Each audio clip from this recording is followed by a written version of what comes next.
Thank you so much indeed for your time. Just to give a bit of context to this, Jakub, Serbia doesn't recognize Kosovo as an independent nation. Not that long ago, a few months, the EU told the leaders of both countries, stop the rhetoric that you're engaging in because it could lead to a war. So how serious is what's happened on Sunday going to be, do you think?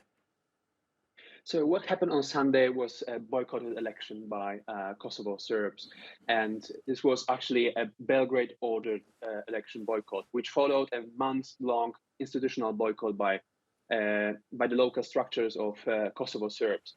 And the boycotted election would resulted actually in the four municipalities in the north of Kosovo being governed by Albanian mayors will only add to the complexity of the political situation between Kosovo and Serbia. And probably the address that we will hear from President Vučić shortly will increase the tensions, will increase the hostile and harsh rhetoric to the conflict, and it's kind of a building momentum ahead of the talks that will be held on May 2nd. In Brussels, which will be the first implementation meeting at the level of the head of state and head of government.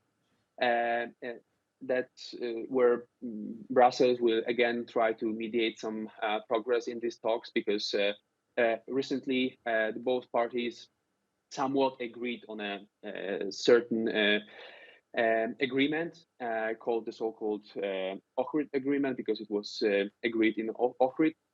And we will see. Probably the circumstances that we're observing will make things only worse. As we have seen yesterday, the turnout was very low. The Kosovo Serbs living in the four municipalities in the north of the countries will not feel that they are having their representation at the local level. So what I expect is most probably another tense situation, which may in the worst case scenario, result again in road blockades and in violence. Yeah, we don't know exactly what Alexander Vučić, Serbia's president, is going to say, but his cabinet says at 11 a.m. GMT, he's specifically going to talk about what happened on Sunday. There's also, Jakub, you will have seen the line that Alexander Vučić is considering putting this agreement that you're talking about that was reached in North Macedonia with Albin Kurti, the Kosovo prime minister, that he might put that agreement to a referendum in Serbia. If it was a referendum, do you think Serbians would vote against normalizing relations with Kosovo?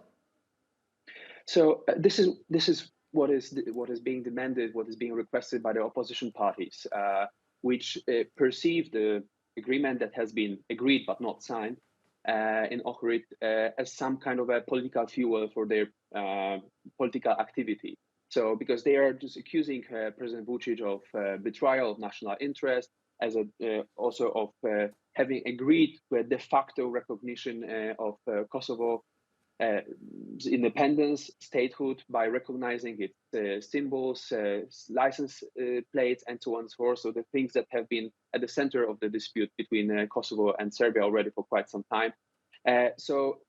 I'm not sure whether this referendum will take place. What might take place, and what is also being discussed at the same time, is another snap election in Serbia, because this is a method of just stabilizing gathering support around the president, which actually has suffered popularity loss. His party, the Serbian Progress Party, has suffered some popularity losses over the past few months and weeks. So that's why I would expect him to go for another snap poll either this year or maybe early next year, also to thwart these efforts by the United States and the European Union within this Ohrid framework to normalize these relations, because Serbia is actually not really interested in normalizing relations with Kosovo. What it is interested in is making Kosovo be seen as a destabilized country that does not respect minority rights. So that's why we have observed over the past few weeks and months so much tensions in the north of Kosovo, where mostly Kosovo Serbs live. Jakub Bielamowicz, thank you so much indeed, Jakub. Really appreciate it. Many thanks for having me.